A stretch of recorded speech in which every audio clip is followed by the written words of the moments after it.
அளவு சுடிதார் வச்சு கட் பண்ணுற மெத்தடு இதுக்கு முந்தின வீடியோவில் பார்த்தாச்சு. இதில் ஸ்டிச்சிங் எப்படி பண்ணுறதுங்கிறத பார்க்கலாம். இப்போது கேன்வாஸ் வச்சு அயன் பண்ணி ஒரு கிளாத்தில் எடுத்து வச்சுருக்கிறேன்.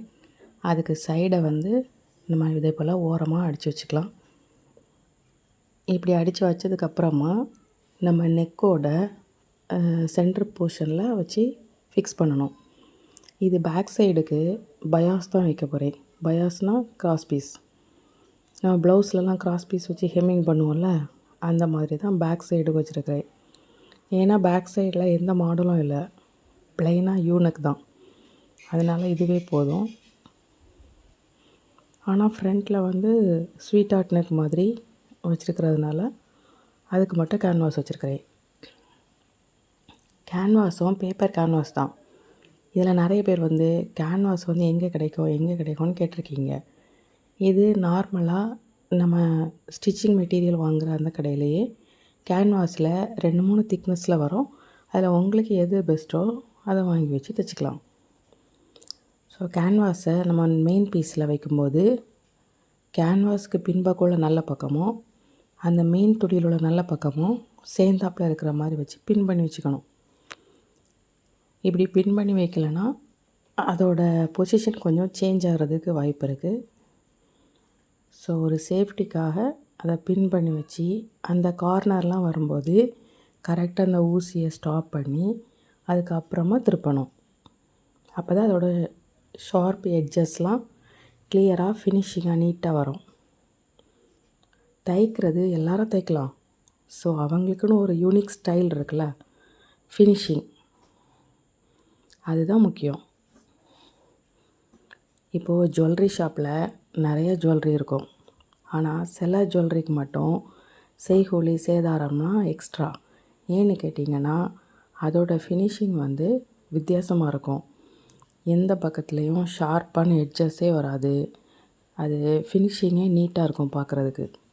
ஸோ அந்த மாதிரி தான் நம்ம செய்கிற வேலையை கலைநயத்தோட கலை நுணுக்கத்தோடு செய்தோன்னா அதோட எஃபெக்டே வேறு.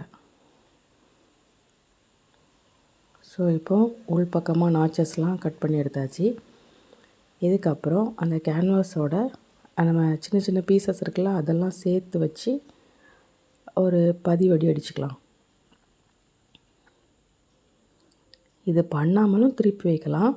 ஏன்னா இதுக்கப்புறமா நம்ம திருப்பி எடுத்ததுக்கப்புறம் அந்த இதில் எதுவுமே பதிவு தையல் வராது. பதிவு தையல் வந்ததுன்னா அது ஃபினிஷிங் நீட்டாக இருக்காது. இது அந்த ஷேப்லாம் நல்லா ஃப்ராக்கில் அல்லது இந்த பொட்டிக் ஃபினிஷ் மாதிரி இருக்கிறதுக்காக தான் இந்த மாதிரி ஒரு எஃபெக்ட்டு. இப்போ பார்த்திங்கன்னா ஃப்ரண்ட் நெக் கவர் ஆகிடுச்சு, கம்ப்ளீட் ஆகிடுச்சு. இதுக்கப்புறமும் இதுக்கு மேலே எதுவும் தையல் வரக்கூடாது. இனி பேக் சைடு கவர் பண்ணிக்கலாமா? பேக் சைடில் 1/4 இன்ச்சு விட்டு இந்த பயாஸ் ஸ்ட்ரிப் வச்சு தைச்சி எடுத்துக்கலாம்.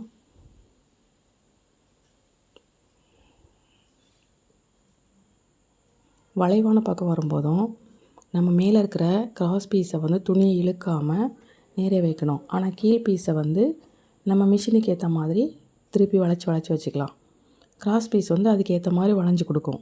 அது ஒரு நெகிழ்வுத்தன்மையோடு இருக்கிறதுனால அது எந்த டைரெக்ஷனில் வளைச்சாலும் வளையும்.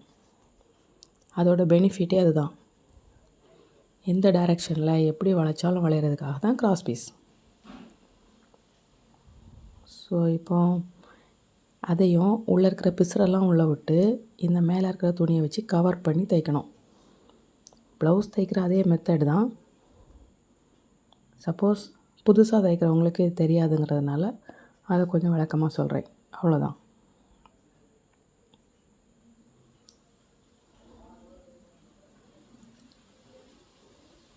இது எல்லாத்தையும் தைச்சி முடித்ததுக்கப்புறமா கீழ்ப்பக்கத்தில் கொஞ்சம் எட்ஜஸ்லாம் இருக்கும், பிசுறு மாதிரி இருக்கும். அந்த துணியை நீட்டாக கட் பண்ணி விட்டுட்டு அதுக்கப்புறமா மடித்து ஹெம்மிங் பண்ணிக்கலாம். இந்த பக்கத்தையுமே நம்ம மடக்கி தைச்சோன்னா அதில் டபுள் தையல் விழுந்தனா நல்லா இருக்காது. நீங்களும் வேணால் அதே போல் ட்ரை பண்ணி பாருங்கள். இப்போது சைடில் இருக்க எக்ஸ்ட்ரா பீசஸ்லாம் கட் பண்ணி எடுத்துக்கலாமா?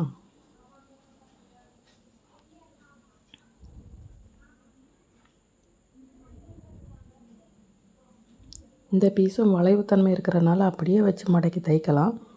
ஸோ கழுத்து கொஞ்சம் பெருசாக ஸ்டிஃபாக இருக்கிற மாதிரி இருக்கும். அதுக்காக அதை கட் பண்ணி எடுத்தாச்சு. இதுக்கப்புறம் ஷோல்ட்ரு ஜாயின் பண்ணிக்க வேண்டியதான். ஷோல்ட்ரு ஜாயின் பண்ணுறதுக்கு லைனிங் பீஸ் வந்து வைக்கும்போது அது வித்தியாசமாக இருக்கும், இது கொஞ்சம் வித்தியாசமாக இருக்கும். இப்போது பேக் சைடு உள்ள பக்கத்தை ஹெம்மிங் பண்ணலை, அந்த ஒரு எட்ஜை மட்டும் முன்பக்கமாக வச்சு கவர் பண்ணி தைக்கிற மாதிரி வரும். ஒரு தையல் போட்டால் ஸ்ட்ராங்காக இருக்காது, ஷோல்ட்ரு பீஸுங்கிறதுனால 2 தையல் போட்டுக்கலாம். இப்போ நீங்கள் திருப்பி எடுத்தீங்கன்னா இதில் எந்த எட்ஜஸும் பிசுறுமே வெளியில் தெரியாது. நார்மலாக ஷோல்டர் ஜாயின் பண்ண மாதிரி தான். ஆனால் நம்ம வந்து லைனிங் பீஸுக்கு உள்பக்கமாக வர மாதிரி ஜாயின் பண்ணுவோம். இதில் மட்டும் அப்படி வராது, லைனிங் பீஸ் இல்லாததுனால அந்த எட்ஜ் மட்டும் கவர் ஆகி வரும். எட்ஜ் கவர் ஆகி வந்தாலே போதும். அப்போ உள்ளே இருக்க எக்ஸ்ட்ரா நூல் வந்து வெளியில் பிரிஞ்சு வராமல், வெளியில் தெரியாமல் நீட்டாக இருக்கும். நெக் ஃபினிஷிங் நீட்டாக இருந்தால் தான் பார்க்குறதுக்கே ஒரு லுக்கு.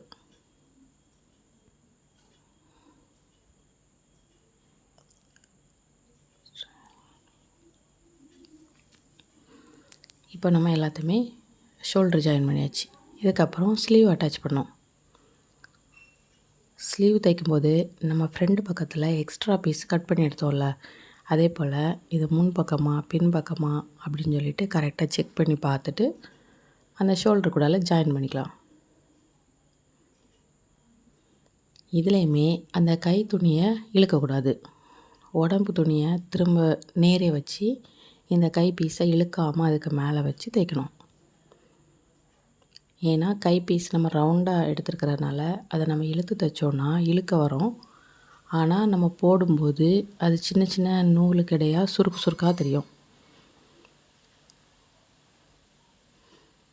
ஸோ அதுக்காக கை துணியை இழுக்காமல் தைக்கணும்.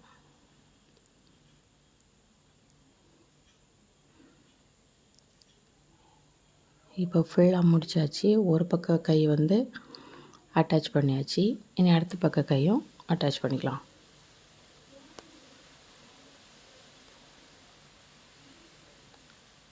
எந்த விஷயத்தையுமே கொஞ்சம் நுணுக்கமாக டெக்னிக்காக கற்றுக்கிட்டு அதை அப்படியே ஃபாலோ பண்ணோன்னா நம்மளுக்கும் அது வந்து ரொம்பவே கரெக்டாக நீட்டாக பர்ஃபெக்டாக வரும்.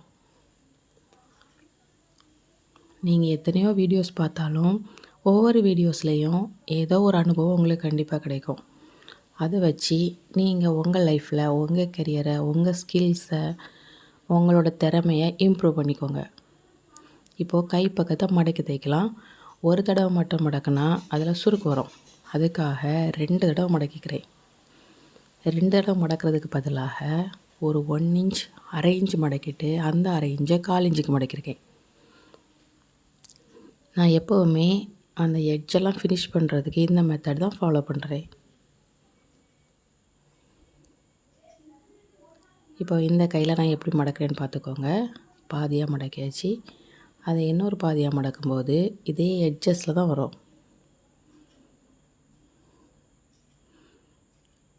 ஒரு தடவை மட்டும் மடக்கணுன்னா அந்த உள்பக்கமாக இருக்கிற கிளாத்து கொஞ்சம் இழுத்து கொடுக்கறதுக்கு வாய்ப்பு இருக்குது.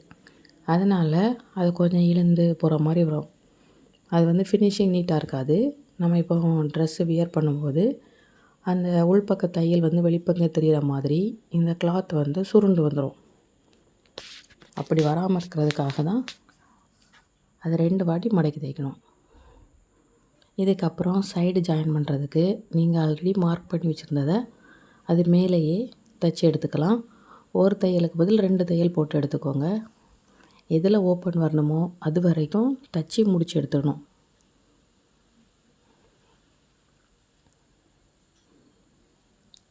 இப்போது நான் வந்து பேட்டர்ன் போட்டு மார்க் பண்ணாமல் அளவு துணி வச்சு தைக்கிறதுனால பென்சில் வச்சு லைட்டாக மார்க் பண்ணியிருக்கிறேன். இதுக்கப்புறமா நான் ட்ரேசிங் பேப்பர்லாம் வச்சு மார்க் பண்ணேன்னா உங்களுக்கு வந்து பார்க்குறதுக்கு கொஞ்சம் வித்தியாசமாக இருக்கும், புரியாது. உங்களுக்கு கற்றுக்கணுங்கிற ஆர்வம் வந்து கம்மியாயிரும். அதனால் நீங்கள் ஃப்ரீ ஹேண்டில் தைக்கிறவங்களா இருந்தால் அளவு சுடிதார் வச்சு எப்படி அளவெடுத்து தைக்கிறது அப்படிங்கிறத இதுக்கு முந்தின வீடியோவில் கட்டிங் போட்டிருக்கேன், இதில் ஸ்டிச்சிங் போட்டிருக்கிறேன். இந்த 2 வீடியோவும் பார்த்தீங்கன்னா உங்களுக்கு புரியும். நீங்களும் அதே போல் அளவு சுடிதார் வச்சு அளவெடுத்து தைச்சிக்கலாம்.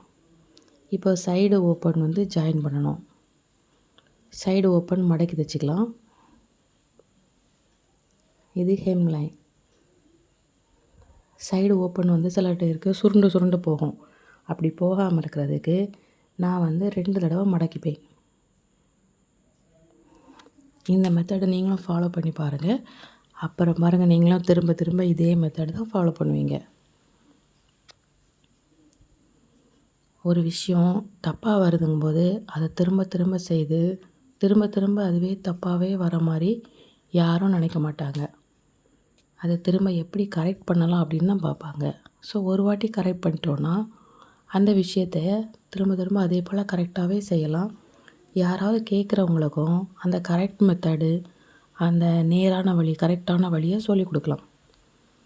ஸோ நான் இந்த டெக்னிக்கை நானாக கற்றுக்கிட்டேன். அது எனக்கு பிடிச்சிருந்துச்சு. ஸோ அதனால் எல்லா ட்ரெஸ்ஸஸ்லையும் அதே போல் ஃபாலோ பண்ணுறேன். அதே போல் நீங்களும் ஃபாலோ பண்ணி பாருங்கள். இந்த எட்ஜில் வரும்போது டபுள் தையல் போட்டுக்கோங்க. சப்போஸ் ஏதோ ஒரு காரணத்தினால பிரிகிற மாதிரி இருந்ததுன்னா இதில் டபுள் தையல் இருக்கிறதுனால கொஞ்சம் ஸ்ட்ராங்காக இருக்கும்.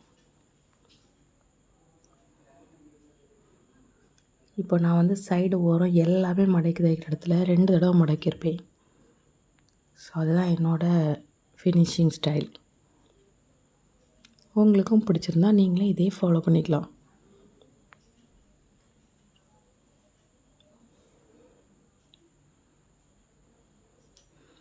உங்களுக்கு தெரிஞ்ச விஷயத்த, அதுதான் உங்களோட ஸ்கில், உங்களோட அறிவு, உங்களோட திறமை. அதை யாராலையும் திருட முடியாது, எடுத்துகிட்டும் போக முடியாது, உங்கள்கிட்ட இருந்து பிடுங்கிக்கவும் முடியாது. ஸோ உங்களோட ஸ்கில்ஸை வளர்த்துக்கோங்க, உங்களோட கரியரை டெவலப் பண்ணுங்கள்.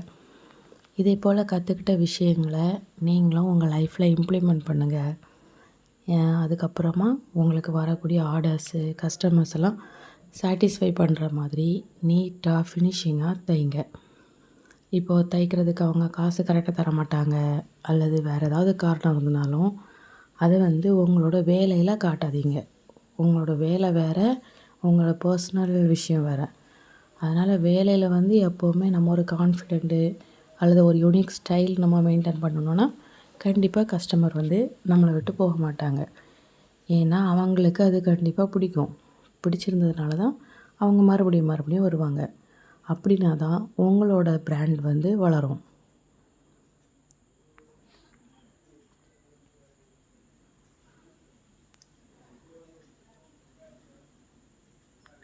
ஒரு தடவை உங்கள்கிட்ட வந்த கஸ்டமர் மறுபடியும் வராங்கன்னா அது உங்களோட திறமையில் இருக்க நம்பிக்கை. அதுக்காக தான் அவங்க மறுபடியும் வராங்க. அல்லது உங்களோட கான்ஃபிடென்ட், உங்கள் ட்ரெஸ்ஸில் வந்து அவங்களுக்கு ஒரு திருப்தி வந்திருக்கு, அதனால் அவங்க திரும்ப தராங்க.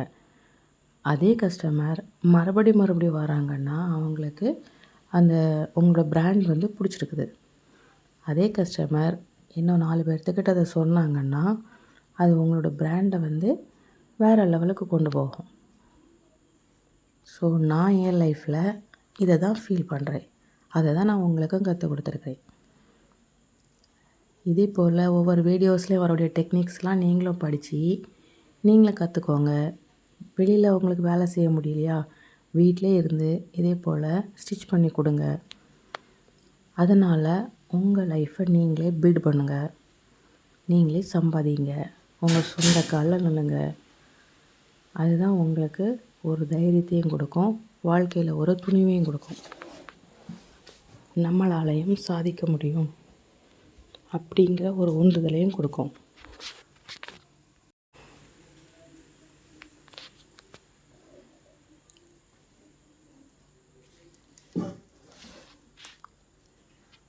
இப்போது எண்டு வந்து ஃபினிஷ் பண்ணுறத இவ்வளோ ஸ்லோவாக காட்ட வேணாம், ஃபாஸ்ட்டாக ரன் பண்ணியிருக்கலாம்.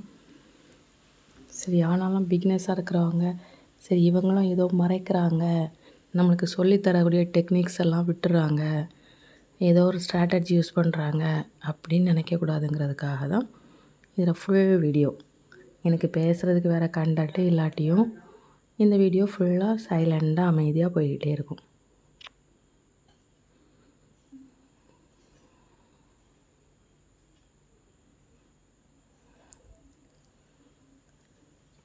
டெய்லர்ஸ் வந்து நிறையா பேச மாட்டாங்க. அவங்க வேலை மட்டும்தான் செய்வாங்க. வேலையில் மட்டும்தான் கவனமாக இருப்பாங்க. பேசுனா வேலை நடக்காது. அதனால தான் நானும் வேலை செய்யும்போது பேசாமல் இப்போ தனியாக உட்காந்து வாய்ஸ் ஓவர் கொடுத்துட்ருக்குறேன். அதனால் வீடியோவுக்கும் ஆடியோவுக்கும் கொஞ்சம் கனெக்ஷன் ப்ராப்ளம் வரும். ஸோ கண்டுக்காதீங்க. இந்த மாதிரி வீடியோ பார்க்கும்போது உங்களுக்கு ஏதாவது டவுட்ஸு, வேறு ஏதாவது கேட்கணுன்னு தோணுச்சுன்னா ஜஸ்ட்டு கீழே ஒரு கமெண்ட் பண்ணுங்கள். அப்படி இல்லைனா இன்ஸ்டாகிராமில் சேட் பண்ணுங்கள். 1க்கு 2 மெசேஜஸ், அப்புறம் ஃப்ரீக்வெண்ட்டாக திரும்ப திரும்ப கேள்வி கேட்கணும், பதில் தெரியணும் அப்படிங்கிற ஒரு ஆர்வம் இருந்ததுன்னா இன்ஸ்டாகிராமில் ஃபாலோ பண்ணுங்கள். அதுக்கும் இதே ஐடி தான், இன்பா ஃபேஷன் அப்படின்னு சொல்லி டைப் பண்ணி பாருங்கள். ஸோ லாஸ்ட்டு ஹெம்லைனும் நம்ம முடித்தாச்சு. இதுக்கப்புறம் சைடு வியூவில் நீங்கள் ஓப்பன் பீஸை வந்து எடுத்து பார்த்தீங்கன்னா அவ்வளோ நீட்டாக இருக்கும். சுருண்டு போகாது, உருண்டு போகாது, திரும்பி திரும்பி வராது. அவ்வளோ நீட் ஃபினிஷிங்கில் இருக்குது. காட்டன் ஃபேப்ரிக்னாலே நல்லா தான் வரும் அப்படின்னு நீங்கள் நினைப்பீங்க. சிந்தட்டிக்கில் தான் அந்த ப்ராப்ளம் வரும் அப்படின்னு சொல்லி. இப்போ பார்த்தீங்கன்னா இடத்துல ஹெம்மிங் போயாச்சு. நெக்லைன் ஃபினிஷ் பண்ணதை இப்போ நம்ம வந்து அப்படியே தைச்சோன்னா நல்லா இருக்காது. ஸோ அதுக்காக ஹெம்மிங் பண்ணுறோம். ஹெம்மிங் பண்ணுறதுல 2-3 மெத்தட் இருக்குது. இது டெய்லர் ஹெம்மிங். இந்த மாதிரியே ஃப்ரண்ட் நெக் மட்டும் இல்லாமல் பேக் நெக்கையும் இதே போல் ஹெம்மிங் பண்ணி எடுத்துக்கோங்க.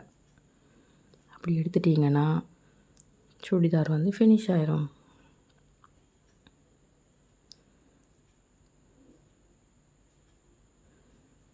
உங்களுக்கு ஏதாவது புது மெத்தட் ஏதாவது தெரியணும் அப்படின்னா கூட அதையும் கமெண்ட் பண்ணுங்கள். வரக்கூடிய வீடியோஸில் உங்களோட தேவைகளை பூர்த்தி பண்ணுற மாதிரி வீடியோஸ் அப்லோட் பண்ணப்படும்.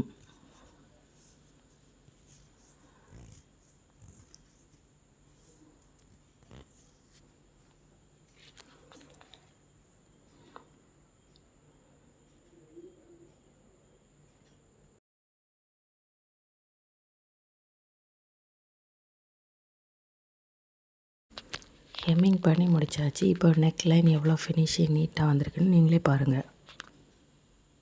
அது ஹைலைட்டடாக தெரியறதுக்காக தான் பேக்கில் ஒரு கான்ட்ராஸ்ட்டாக ஒரு கிளாத் வச்சுருக்கிறேன். ஸோ ஃப்ரண்டில் கேன்வாஸ் வச்சுருக்கனால நீட்டாக ஃபினிஷ் ஆகி வரும். அதே போல் தான் பேக்லேயும். இதுக்கப்புறம் அதை அயர்ன் பண்ணிட்டோட நீட்டாக இருக்கும்.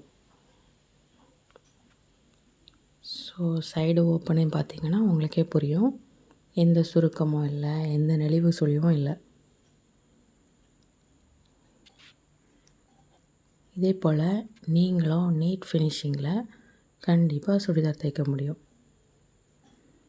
அதை நம்புங்க. வர நாட்களில் நீங்களும் தைங்க. உங்கள் கரியரை பில்டப் பண்ணுங்கள். தேங்க்யூ. உங்கள் ஃப்ரெண்ட்ஸ் இதே போல் யாராவது டெய்லரிங் அல்லது இது சம்மந்தமான விஷயங்கள் தேடிட்டு இருக்காங்கன்னா அவங்களுக்கு இந்த வீடியோவை ஃபார்வர்ட் பண்ணுங்கள்.